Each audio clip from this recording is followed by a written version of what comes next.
एक ही कॉलोनी में अमीर गरीब के बच्चों के दो रूप। मम्मा, मुझे गोवा ट्रिप पर जाना है फ्रेंड्स के साथ। मुझे 50,000 रुपए दे देना प्लीज। बेटा, 50,000 ये तो बहुत ज्यादा है। इतने सारे पैसे एक बार पे खर्च करोगी तो कैसे चलेगा। मम्मा यार, अभी नहीं घूमूंगी तो कब घूमूंगी, दे दो ना यार। हमारे पास पैसों की कमी थोड़ी ना है। चल ठीक है, एटीएम ले जाना और बैंक से निकाल लेना। ओह माय मम्मा, थैंक यू सो मच। ये हैं कमला जी, शालू की माँ, जिन्होंने अपनी इकलौती बेटी को पूरे ऐशो आराम और नाजों से पाला है। कमला जी ने शालू को कभी किसी चीज के लिए न रोका और न टोका। उसी का फायदा उठाकर आज शालू अपने दोस्तों के साथ गोवा ट्रिप पर अपनी माँ के पैसे उड़ाने जा रही है। लेकिन वहीं दूसरी तरफ उन्हीं की पड़ोसन मधुबाला जी। अनन्या बेटा, क्यों ना इस बार तू अपने लिए 2 नए सूट खरीद ले। तेरे पुराने सूट फट गए हैं। अरे माँ, आपकी साड़ी भी तो फटी हुई है ना। हम पहले आपके लिए साड़ी खरीदेंगे, उसके बाद मेरे लिए सूट। ठीक है, हम एक साड़ी और सूट ही खरीदेंगे। चल अब खाना बना लेते हैं। माँ आप बैठो, खाना मैं बनाती हूँ। आप बस बाजार जाकर कुछ सब्जी ले आओ, ठीक है। अपने घर में से झोला उठाकर मधुबाला की सब्जी खरीदने के लिए बाजार जाती है, जहाँ उन्हीं की पड़ोसन कमला जी मिलती हैं। मधुबाला जी को देखकर कमला जी, अरे मधुबाला जी, कहाँ जा रही हो झोला लेकर। कहीं नहीं बहन जी, वो बस अनन्या खाना बना रही थी ना, तो सब्जी खरीदने आई थी जरा बाजार से। आप बताइए, आप कहाँ जा रही हो शालू के साथ। अब आपसे क्या छुपाना बहन जी, मेरी बेटी अपने दोस्तों के साथ गोवा ट्रिप पर जा रही है, तो बस उसी के लिए शॉपिंग करने आई हूँ। आप भी अपनी बेटी को कभी कभी कहीं भेज दिया करो घूमने फिरने, या जीवन भर ऐसे ही गरीबी में रखना है उसे। हाँ बहन जी, अब आप घर के हालात तो जानती हैं, और मेरी अनन्या को पसंद नहीं है बाहर आना जाना। अरे बहन जी, अफोर्ड करना पड़ता है बेटी को पालना। खैर, गरीबी का कर भी क्या सकते हैं। कमला देवी हर बार मधुबाला जी को ऐसे ही गरीब होने का ताना मारती रहती थी। इसी तरह एक दिन कमला जी पार्क में टहल रही होती हैं, तभी वो देखती हैं कि मधुबाला जी भी अपनी बेटी अनन्या के साथ पार्क में आती है। उन्हें देखकर, अरे मधुबाला जी, आप यहाँ। और अनन्या बेटा, तुम तो जवान हो, पार्क में क्या कर रही हो। फिट रहने के लिए जिम जाया करो। देखो, मैंने शालू को भी जिम ज्वाइन करवाया है। नहीं आंटी जी, अब मुझे जिम जाने की कोई जरूरत नहीं है। मैं तो बस पार्क में माँ के साथ टहलने आई थी। हाँ हाँ, तुम्हें जिम भेजने की औकात भी तो होनी चाहिए ना तुम्हारी माँ की। कमला जी मधुबाला जी का मजाक उड़ाकर फिर अपने घर चली जाती हैं। उनके जाने के बाद, माँ, आप हर बार उनकी फालतू बातें क्यों सुनती रहती हो, इन्हें जवाब क्यों नहीं देती। बेटा, समय आने पर भगवान खुद जवाब दे देगा, हमें जरूरत ही नहीं पड़ेगी। मधुबाला जी फिर से एक बार अपनी बेटी को तसल्ली दे देती हैं। लेकिन कमला जी कभी बाजार में, कभी मंदिर में, कभी सड़क पर, तो कभी मोहल्ले में उनकी बेइज्जती करने का कोई मौका नहीं छोड़ती थी। इसी तरह कुछ दिन बीतते हैं और एक दिन, चालू बेटा, अब तेरी शादी की उम्र हो गई है। पंडित जी ने तेरे लिए कुछ रिश्ते बताए हैं, तुझे कोई पसंद हो तो मुझे बता दे। माँ, मैं आपको बताने ही वाली थी। दरअसल मैं अपने कॉलेज में ही एक लड़के रोहित से बहुत प्यार करती हूँ। वो काफी अच्छी जॉब करता है और काफी अमीर परिवार से भी है। ठीक है बेटा, तुम्हें जो पसंद है उससे ही तुम्हारी शादी करवाएंगे। एक तरफ शालू की माँ उसकी पसंद के लड़के से उसकी शादी करवाने के लिए तैयार हो जाती है, वहीं दूसरी तरफ अनन्या के लिए भी एक रिश्ता आता है और अनन्या की माँ भी उसका रिश्ता पक्का कर देती है। और कुछ दिनों में शालू की शादी धूमधाम से अनन्या की शादी सिंपल तरीके से करवा दी जाती है और दोनों इत्तेफाक से एक ही मोहल्ले में अमीर और गरीब घर में बहू बनकर जाती है। एक दिन शालू अपनी बालकनी में खड़ी होती है, तभी अनन्या उसके घर के नीचे से गुजरती है। अरे अनन्या, शादी के बाद भी तुम्हारी जिंदगी नहीं बदली ना। तुम शादी से पहले भी गरीब थी और शादी के बाद भी। सच में कैसी फूटी किस्मत है तुम्हारी। अरे शालू नहीं, ऐसी कोई बात नहीं है। मेरी शादी काफी अच्छे घर में हुई है। अरे यार, अब तो दिखावा बंद कर दे खुश रहने का। शालू की बात सुनकर अनन्या मुस्कुराकर चली जाती है। एक तरफ शालू मौका मिलते ही अनन्या को ऐसे ही ताने मारने लगी थी, वहीं दूसरी तरफ कुछ सालों बाद, शालू की शादी के बाद कितनी अकेली हो गई हूँ, और अब तो मेरा घर में मन भी नहीं लगता। सोचती हूँ कि ये सारी जमीन जायदाद शालू के नाम कर दो और उसी के साथ जाकर रह लो। सोच तो सही रही हो कमला जी, तुम भी तो इतने बड़े घर में अकेली रहती हो।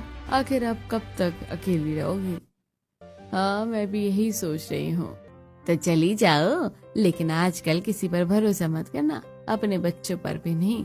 एक बार बच्चों को परख लो। अरे रोहिणी बहन, मैंने अपनी शालू को पलकों पर बिठा कर पाला है, उसकी हर इच्छा पूरी की है। मेरे साथ थोड़ी ना गलत करेगी वो। मैं तो कल ही वकील को बुलाकर सारी जायदाद अपनी बेटी और दामाद के नाम कर दूंगी और चैन से रहूंगी अपनी बेटी के पास। अगले ही दिन कमला जी वकील के दफ्तर में जाती हैं और अपनी सारी जमीन जायदाद अपनी बेटी दामाद के नाम कर देती हैं और उन्हीं के घर रहने के लिए चली जाती हैं। वहीं दूसरी तरफ अरे मधुबाला जी, पहले तो आपकी बेटी अनन्या आपका ध्यान रख लेती थी, लेकिन उसकी शादी के बाद तो आपका ध्यान रखने के लिए कोई भी नहीं है। देखिए मेरी बात मानिए तो सर्दियों में कुछ समय के लिए अपनी बेटी के पास चली जाइए। आखिर बच्चे ही माँ बाप का सहारा होते हैं। डॉक्टर साहब, बिटिया रानी की तो शादी हो गई है, अच्छा नहीं लगता कि मैं उसके घर जाकर रहूं।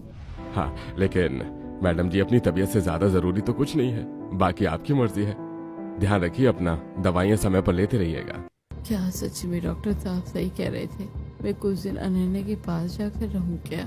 मधुबाला जी अपने मन में अनन्या के घर जाकर रहने का विचार कर ही रही होती है कि रास्ते में उन्हें कमला जी मिलती हैं। उन्हें देखकर, अरे कमला बहन, कहाँ जा रही हो इतना सारा सामान लेकर?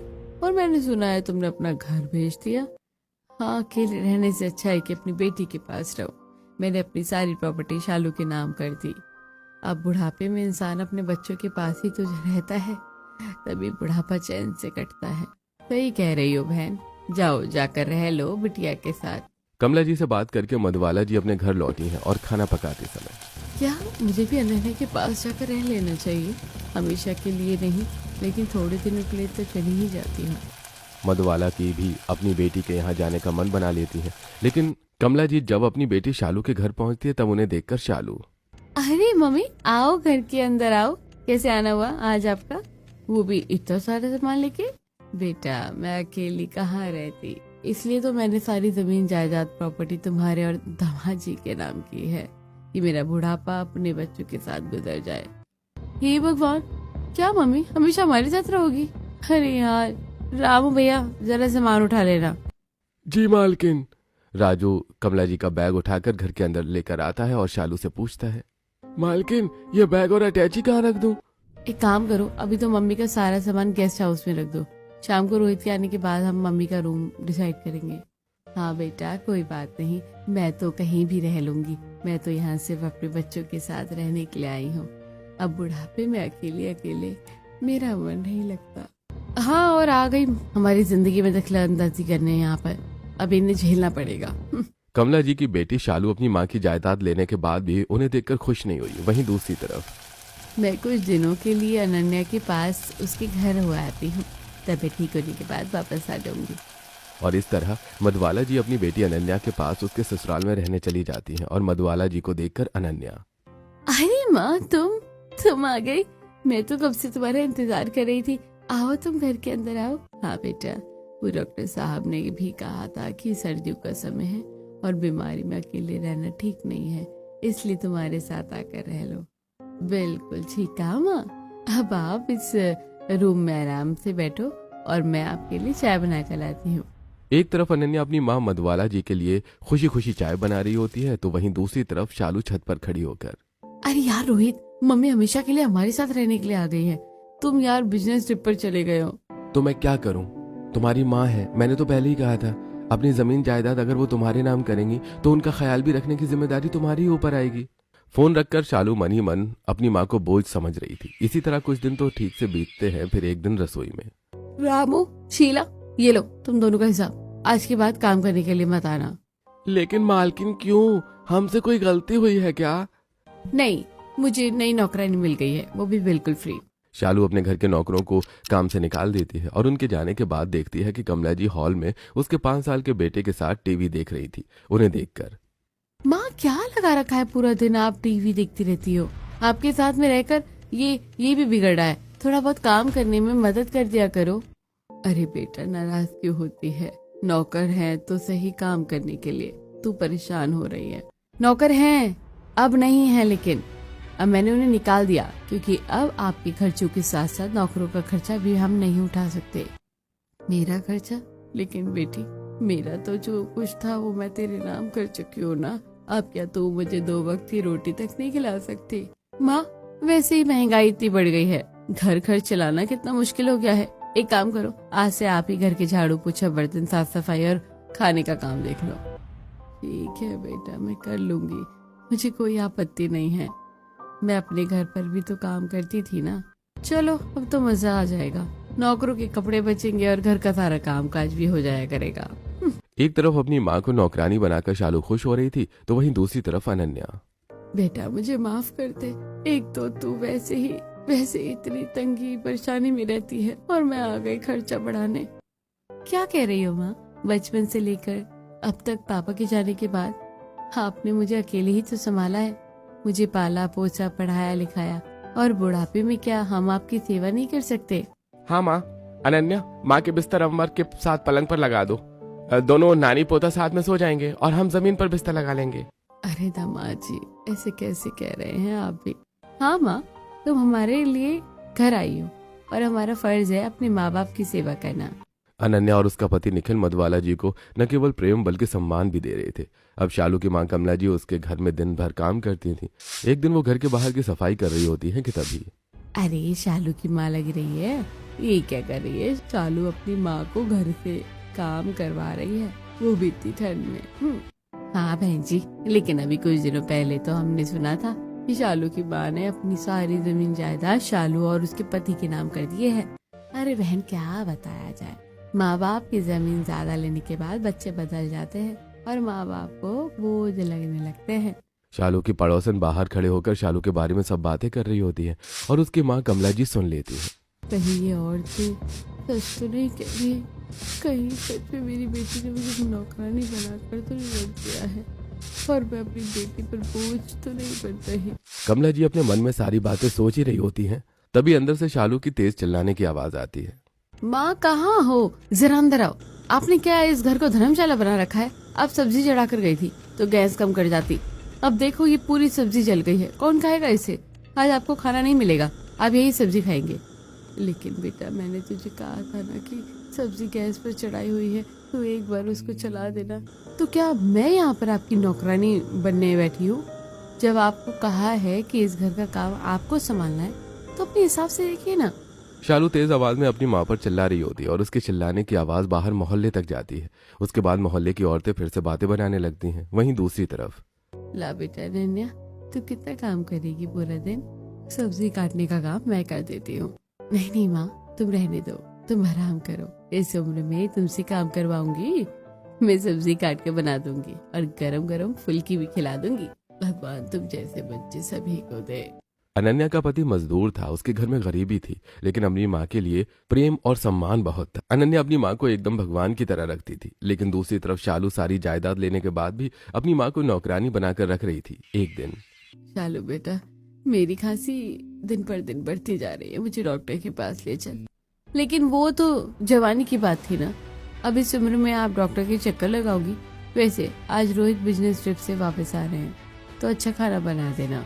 अपनी बेटी की बात सुनकर कमला जी हतप्रभ रह जाती हैं और सीढ़ियों से नीचे उतरते समय उनका पैर फिसल जाता है। हे भगवान, ये क्या हो गया? ऐसा लग रहा है सच में आज तो मेरी कमर और पैर टूट गया। अरे अब क्या कर दिया माँ, तुम तो सच में हमारे लिए आफत बन गई हो। लाओ दिखाओ क्या हुआ। कुछ नहीं बेटा, अपनों के रंग सामने आ गए हैं, तू चिंता मत कर, मैं ठीक हो जाऊंगी। तू जा जाकर अपना काम कर। शालू की बात से कमला जी काफी उदास थी। उस दिन घर का काम निपटाकर वो लंगड़ाती हुई पास के मंदिर में जाकर बैठ जाती हैं, जहां मधुबाला जी पहले से बैठी हुई थी कमला जी को लंगड़ाते हुए देखकर। अरे कमला जी, मैं सोच रही थी कि आप दिखाई नहीं दे रही। आप तो मुझसे भी पहले आई थी ना अपनी बेटी के पास रहने के लिए। हाँ बहन जी, मैंने सोचा था कि अपना बुढ़ापा अपनी बेटी के साथ बिताऊंगी, लेकिन हर बार जैसा सोचते हैं वैसा कुछ नहीं होता ना। आप बताइए कैसा रखती है आपको निर्णय? भगवान ऐसी बेटी हर किसी को दे। मैं तो भगवान से हर रोज यही दुआ मांगती हूँ कि बचपन में मैंने जो संस्कार अपनी बेटी को दिए, आज वो संस्कार मुझे वापस मिल रहे हैं सेवा के रूप में। खुशकिस्मत है बहन जी आप, हर किसी की किस्मत एक जैसी नहीं होती। चलिए अब मैं चलती हूँ, मुझे देर हो रही है। मधुबाला जी की बात सुनकर कमला जी को अपनी किस्मत पर रोना आता है और वो अपने घर लौट आती हैं। मम्मी कहाँ चली गई जाती हो आप? आपको जरा सा भी घर की चिंता है या नहीं? वो बेटा बस में जरा मंदिर तक गई थी, मेरा मन थोड़ा सा बेचैन हो रहा था इसलिए। और हम सब यहाँ पर भूखे बैठे हैं और मेरी मम्मी मंदिर में भगवान को खुश करने में लगी है। आप यार मम्मी अब जल्दी से खाने में कुछ बना दो, रोहित आने वाले हैं, हमें भी भूख लगी है। कमला जी जल्दी जल्दी हाथ चलाकर सबके लिए खाना बनाती हैं। शाम को उनका दामाद रोहित भी घर आ जाता है। 1-2 दिन इसी तरह गुजरते हैं और कुछ दिन के बाद हे भगवान, ये खांसी तो बढ़ती चली जा रही है। न जाने ये खांसी मेरी जान लेकर ही जाएगी। खांसते खांसते कमला जी देखती हैं कि उनके रुमाल पर खून के धब्बे आ गए थे, जिन्हें देखकर कमला जी चिंता में पड़ जाती हैं। लेकिन अपनी बेटी के डर की वजह से वो उससे कुछ नहीं कहती। एक तरफ कमला जी अपनी जमीन जायदाद बेटी के नाम करने के बाद भी डर में जी रही थी, वहीं माँ, अरे माँ कहाँ हो? हाँ बेटा, यहाँ पर ही बैठी हूँ बाहर आंगन में। क्या हुआ? देखो माँ, निखिल आज आपके लिए क्या लेकर आए हैं। देखो तो सही, कितनी सुंदर सूती साड़ी है। और ये स्वेटर निखिल कह रहे थे कि आपकी साड़ी और स्वेटर खराब हो गया है। अरे इसकी क्या जरूरत थी बेटा, और इसकी मुझसे ज्यादा तो तुझे है। देख जरा अपनी साड़ी को, कितनी जगह पे बंद लगे हैं, और तेरा स्वेटर भी न जाने कितने साल पुराना है। अरे माँ, आप चिंता क्यों करती हो? मैं हूँ तो सही। मैं अगली बार अनन्या के लिए भी साड़ी और स्वेटर लेकर आऊंगा। अभी ये मैं अपनी माँ के लिए लेकर आया हूँ। अपनी बेटी और दामाद की बात सुनकर मधुबाला जी की आंखों में खुशी के आंसू आ जाते हैं। वहीं दूसरी तरफ उसी मोहल्ले में अमीर बच्चों की माँ का अलग ही रूप देखने को मिलता है। अरे शालू, देखना जरा, ये रुमाल किसके हैं? इन पर कितना सारा खून लगा हुआ है। हे भगवान, कहाँ से आया इन पर इतना सारा खून? माँ, अरे ओ माँ, कहाँ मर गई? हाँ बेटा बताओ, मैं हूँ छत पर कपड़े सुखाने के लिए गई थी। क्या हुआ, तुम दोनों इतना गुस्से में क्यों हो? माँ, रुमाल पर इतना सारा खून कहाँ से आया? ये तुम्हारा क्या धरा है ना? हाँ बेटा, वो बस मेरी खांसी बढ़ गई ना, तो खांसते खांसते खून आ जाता है। शालू, मैं तुम्हारी माँ के प्यार के चक्कर में अपनी घर में बीमारी नहीं पालना चाहता। तुम्हारी माँ इस घर के अंदर नहीं रहेगी। मैंने कह दिया तो कह दिया। लेकिन बेटा फिर मैं कहाँ जाऊंगी? मैंने तो अपना घर, जमीन, जायदाद सब कुछ तुम्हारे नाम कर दी है। हाँ तो माँ, आपने एहसान नहीं किया, वो सब मेरे ही था। माँ बाप की जमीन जायदाद पर बच्चों का ही हक होता है। आप अब इस घर में नहीं, गैरेज में रहेंगी। घर में छोटा बच्चा है, वो बीमार पड़ सकता है। गुस्से में आकर शालू और रोहित कमला जी का बोरिया बिस्तर उठाकर गैराज में पटक देते हैं। और सर्दियों में कमला जी जब गैराज में रहने को मजबूर होती हैं तो वहीं दूसरी तरफ माँ, देखना जरा, डाकिया आपके नाम की चिट्ठी लेकर आया था। न जाने इस चिट्ठी में क्या है? पता नहीं बेटा, मुझे नहीं पता कि मुझे चिट्ठी कौन भेजेगा। मधुबाला की चिट्ठी खोलकर देखते ही तो उनकी आंखों के खुशी के आंसू गिरने लगते हैं। अरे माँ, तुम रो क्यों रही हो? क्या हुआ? बेटा, सालों से तुम्हारे चाचा के साथ जो जमीन जायदाद का केस चल रहा था, वो हम जीत गए और बदले में हमें पूरे 1 करोड़ रुपए मिले हैं। अरे वाह, मतलब अब हमारी माँ करोड़पति बन गई। निखिल बेटा, तुम आज ही मुझे वकील के पास लेकर चलना। ठीक है माँ, जैसा आप कहो। एक तरफ मधुबाला जी निखिल के साथ जाकर अपने गांव की जमीन के सारे पैसे निखिल और अनन्या के नाम कर देती है। वहीं दूसरी तरफ गैराज में बीमारी से परेशान कमला जी अपने दिन काट रही थी।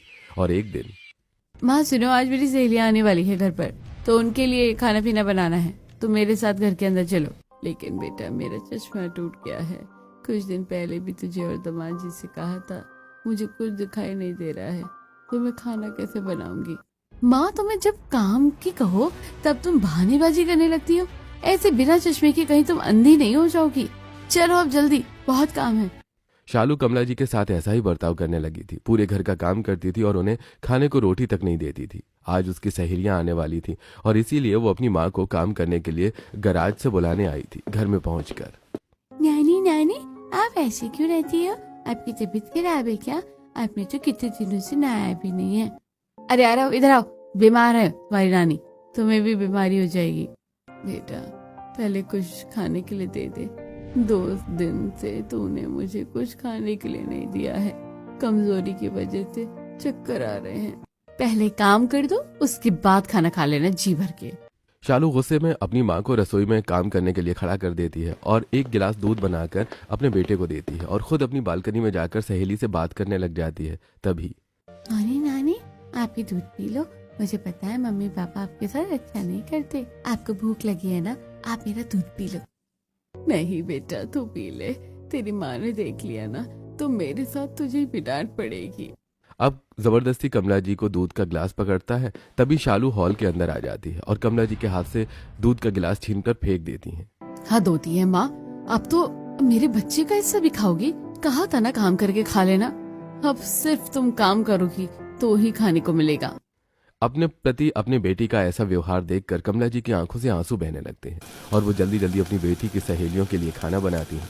इतनी देर में उसकी सहेलियां भी आ जाती हैं और उनके सामने। माँ सुनो, मेरी सहेलियों के सामने गलती से भी ये पता नहीं चलना चाहिए कि तुम मेरी माँ हो।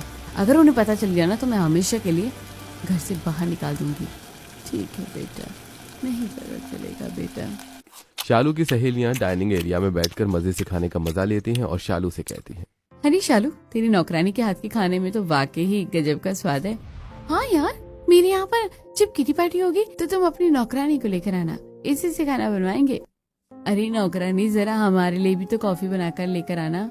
अपनी बेटी और उसकी सहेलियों से खुद के लिए नौकरानी शब्द सुनकर कमला जी की आंखों से आंसू गिरने लगते हैं और बिना चश्मे के दिखाई न देने की वजह से अचानक जब वो कॉफी लेकर आती हैं तो गलती से वो कॉफी शालू की सहेलियों पर गिर जाती है, जिसके बाद शालू कमला जी को धक्का देकर नीचे गिरा देती है। इन बूढ़े लोगों की यही समस्या है, हद कर दिया उन्होंने। आज तुम्हारी वजह से मेरी सहेलियों के बीच कितनी बेइज्जती हुई है। निकल जाओ मेरे इस घर से।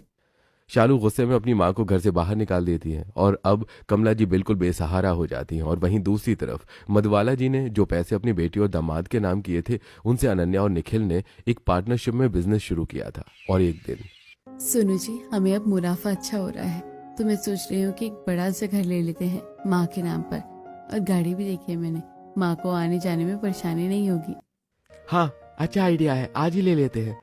अनन्या और निखिल उसी दिन उसी सोसाइटी में मधुबाला जी की पसंद का एक घर और एक गाड़ी फाइनल करते हैं। कुछ दिन अच्छे से गुजरते हैं, लेकिन दूसरी तरफ कमला जी दर बदर की ठोकर खा रही होती हैं।